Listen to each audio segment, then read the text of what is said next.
Assalamualaikum warahmatullahi wabarakatuh. Berjumpa lagi di sini. Kali ini kita akan membahas soal persiapan ujian sekolah SMP paket yang ke-8. Untuk kalian yang ketinggalan 1 sampai 7-nya silahkan cek di deskripsi ya. Semoga video-video ini bermanfaat untuk kalian dalam rangka mempersiapkan ujian sekolah SMP yang tinggal sebentar lagi. Soal yang pertama, jumlah dua bilangan asli adalah 32. Di sini bisa kita tulis X ditambah Y sama dengan 32. Jika bilangan yang pertama artinya X sama dengan 2 kali bilangan kedua ditambah 5. Berarti X sama dengan 2Y ditambah 5. Di sini kalian bisa pakai metode substitusi aja. Jadi X di sini digantikan sama 2Y ditambah 5, kemudian ditambah Y sama dengan 32. Kita dapat 3Y tambah 5 sama dengan 32. Di sini 3Y sama dengan 32 kurang 5 ya, 27. Artinya kita dapat Y sama dengan 9. Setelah dapat Y sama dengan 9, kita bisa mencari X-nya. X sama dengan 2Y ditambah dengan 5. Artinya X sama dengan 2 dikalikan 9 ditambah 5. 18 kali 5. 18 tambah 5. 23 ya. Jadi bilangan pertamanya 23, bilangan keduanya 9. Yaitu jawabannya yang A. 2 kali uang Mirna ditambah dengan 6 kali uang Santi. Oke, kita misalkan gini ya.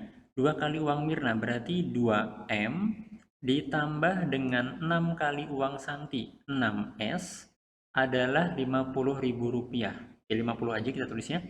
3 kali uang Mirna berarti dia 3M ditambah dengan 4 kali uang Santi, katanya sama dengan 60. Besar uang Mirna dan Santi berturut-turut, berarti kita harus cari M dan S-nya masing-masing. Di sini kita eliminasikan M dulu, berarti yang atas kita kalikan 3, yang bawah kita kalikan 2. Sehingga di sini 6M ditambah 18S sama dengan 150. Yang bawah kita kalikan 2 semua menjadi 6M ditambah 8S sama dengan 120. Tinggal kita kurangkan, 6M dikurang 6M habis, 18 kurangin 8 hasilnya 10S sama dengan 30. Berarti uangnya si S, Santi, yaitu dia 3. Nah, karena tadi satuannya kita simpan nolnya 3, berarti uang Santinya dia 3.000 ya. 3.000. Oke. Kita pakai persamaan yang pertama, kita punya 2M ditambah 6S sama dengan 50. 2M karena tadi S yang udah dapat 3, berarti 6 kali 3, 18 sama dengan 50. Di sini kita dapat 2M sama dengan 50 kurang 18, berarti 2M-nya sama dengan 32, berarti M-nya 16 ya. Karena tadi nolnya kita simpan 3, berarti uangnya si Mirna yaitu Rp16.000. Jadi uang Mirnanya 16.000, uang Santinya Rp3.000. Jawabannya yang D ya.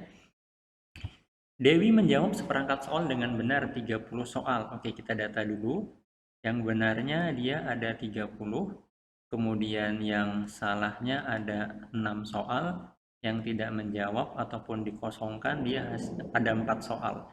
Bila satu soal dijawab benar, nilainya 3. Ini dikalikan 3, salah nilainya negatif 2, tidak menjawab nilainya negatif 1. Oke, kita kalikan dulu. Ini berarti 90, kemudian ini negatif 12, ini dia negatif 4. Tinggal dijumlahkan saja. Berarti hasilnya 74 ya. Jawabannya yang C, poin yang didapat oleh Dewi. Diketahui grafik dengan persamaan Y sama dengan 3X kuadrat tambah 6. Gambar grafik fungsi terbuka ke, oke.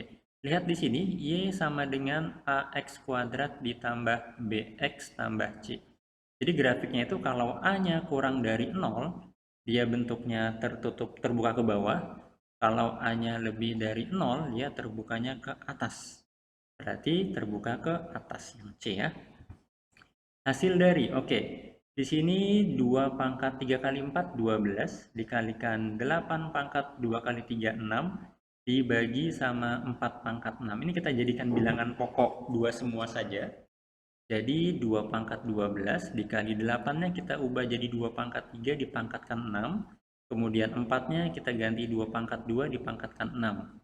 Sehingga menjadi 2 pangkat 12 dikalikan 3 kali 6 ya. 2 pangkat 18 dibagi sama 2 pangkat 12. Ternyata ini bisa disederhanakan, tinggal sisa 2 pangkat 18 yang A. Hasil perhitungan, oke, di sini 2 akar 2 dikurangin akar 18 itu 9 dikali 2, kemudian akar 72 itu 36 dikalikan 2. Sehingga bisa disederhanakan menjadi akar 9 ini dia 3, jadi 3 akar 2. Akar 36 ini dia 6, jadinya 6 akar 2 ya. 2 dikurangin 3 negatif 1 ditambah 6, berarti 5 akar 2. Yang C jawabannya. Lihat pola bilangan di samping bilangan pertama dan terakhir pada baris ketujuh ini 1, 2, 3, 4, 5. Kita buat 2 baris lagi, berarti 15, di sini ada 16, 17, 18, 19, 20, 21, kemudian di sini 22, 23, 24, 25, 26, 27, 28. Ini baris yang ketujuh yang kita buat.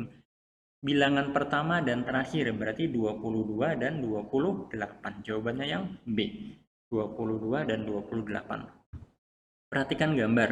Gambar di atas menunjukkan suatu pola yang disusun dari batang korek api. Banyaknya batang korek api yang diperlukan untuk menyusun pola ke-20. Oke, pola yang pertama kita butuh 3. Kemudian pola yang kedua kita butuh 7 batang. Kemudian 11 batang. Kemudian 15 batang. Di sini selisihnya ialah 4, 4, 4. Berarti ini barisan aritmatika. Ini berarti barisan aritmatika biasa. Nah, ingat aja. UN sama dengan A ditambah N kurang 1 dikalikan B. Dari barisan tersebut kita dapat A-nya 3, bedanya dia 7. Yang ditanya pola ke-20, berarti di sini U20 sama dengan A3 ditambah 20 dikurang 1 dikalikan 7. Jadi sama dengan 3 ditambah dengan 19 dikalikan, bedanya 4 di sini ya.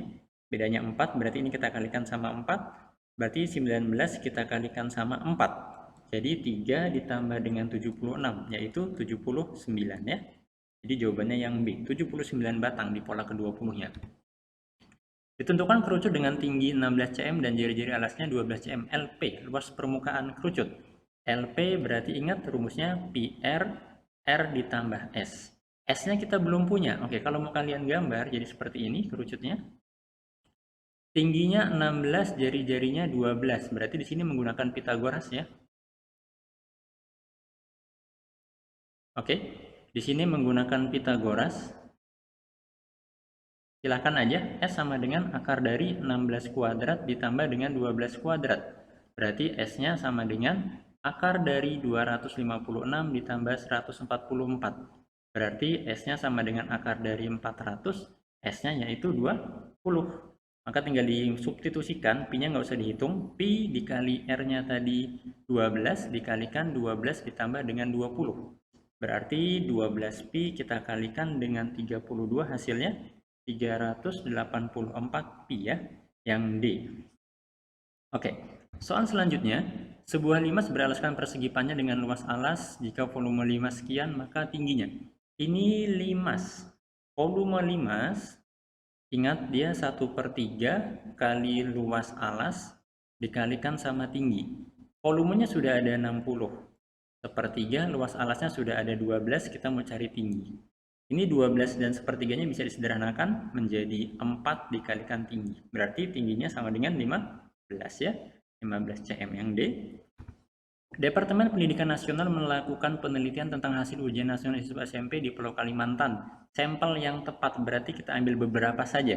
Beberapa siswa SMP di Pulau Kalimantan yang mengikuti ujian nasional ya. Jadi jawabannya yang D. Soal selanjutnya, jika rata-rata dari tabel tersebut adalah 76, maka nilai X. Oke, kita jumlahkan dulu frekuensinya di sini. Berarti 8 tambah 5, 13 ya. 13 ditambah dengan X. Oke, kalau mau nyari rata-rata itu kan sigma Fx dibagi sama sigma F. Oke, nilai rata-rata sudah ada. 76 sama dengan 60 dikalikan 5 ya. 300 ditambah dengan 70 kali 3, 210. Tambah 80 kali X, 80X ditambah 450 dibagi dengan frekuensinya 13 ditambah dengan X. Oke, kalau ini kita jumlahkan atau dikali silang dulu boleh, 76 dikali 13 ditambah dengan X sama dengan ini. Kalau kita jumlahkan 300 tambah 210 tambah 450 itu hasilnya 960 ditambah 80X. Kemudian kita jabarkan 76 kalikan 13 itu 988 ditambah 76X sama dengan 960 ditambah dengan 80x. Oke, 988 kita kurangkan sama si 960 sama dengan 80x dikurangin sama 76x ya. 988 dikurangin 960 yaitu 28 sama dengan 4x. Jadi kita peroleh x sama dengan 7. Jadi yang dapat nilai 80 itu ada 7 orang. 3 mata uang dilempar satu kali, peluang tidak muncul gambar. Peluang tidak muncul gambar ini berarti dia munculnya AAA ya. Berarti hanya ada 1/8. Jawabannya yang A, 1/8. Sebuah dadu dan sebuah mata uang dilempar 60 kali.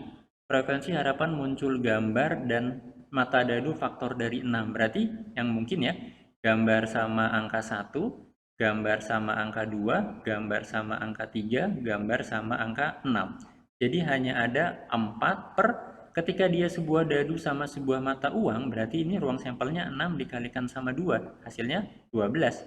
Jadi 4/12 kita kalikan sama 60. Hasilnya 20 kali ya. Jawabannya yang A, dia 20 kali muncul harapannya. Persegi ABCD mempunyai sisi 17 cm. Jika panjang SD-nya 5, berarti di sini sisanya ya 12, ini juga 12, maka yang di sininya 13. Pakai Pitagoras aja. Maka keliling persegi RSTU, maka 13 dikalikan 4 aja, 52 cm. Gampang. Luas juring lingkaran yang berjari-jari 28 cm dan mempunyai sudut pusat. Ingat, kalau dia luas juring, berarti sudut pusatnya ya, 45 derajat per 360 derajat kali luas lingkaran. Kali 22/7 kali 28 kalikan sama 28. Oke? Silakan dihitung, disederhanakan, nanti kalian peroleh 308 cm persegi. Jawabannya yang A. Oke, pernyataan yang benar untuk prisma tegak segi 4. Dia pasti mempunyai 12 rusuk, jadi yang ini salah. Kemudian 8 titik sudut ya, berarti jawabannya yang D. 12 rusuk, 8 titik sudut, dan 6 sisi, serta 4 diagonal ruang. Akar-akar persamaan kuadrat, oke difaktorkan saja. Ini kalau difaktorkan dia x-4 dikalikan x-4 sama dengan 0, berarti dapat x sama dengan 4, x juga sama dengan 4, berarti akarnya real dan kembar ya, yang B, karena x sama dengan 4 semua. Pembuat 0 dari fungsi kuadrat, berarti tinggal x kuadrat kurangin 2x kurangin 15, kita jadikan sama dengan 0 aja, difaktorkan x-5 sama x tambah 3 sama dengan 0, berarti x sama dengan 5 dan x sama dengan negatif 3 ya. Negatif 3 atau x sama dengan 5. Jawabannya yang A. Titik potong grafik fungsi y terhadap sumbu x. Kalau terhadap sumbu x kita buat aja x sama dengan 0. Nanti kalau kalian ketemu terhadap titik potong terhadap sumbu x, artinya di sini y-nya yang dibuat jadi 0. Di sini berarti tinggal x aja diganti 0. Jadi y sama dengan 0 kuadrat kurangin 0 kurang 18. Jadi y sama dengan min 18. Jadi koordinat titik potongnya terhadap sumbu y yaitu 0, negatif 18. Oke, demikian pembahasan soal kali ini. Semoga bermanfaat. Jangan lupa like video ini dan bagikan ke kawan-kawan kalian. Terima kasih. Wassalamualaikum warahmatullahi wabarakatuh.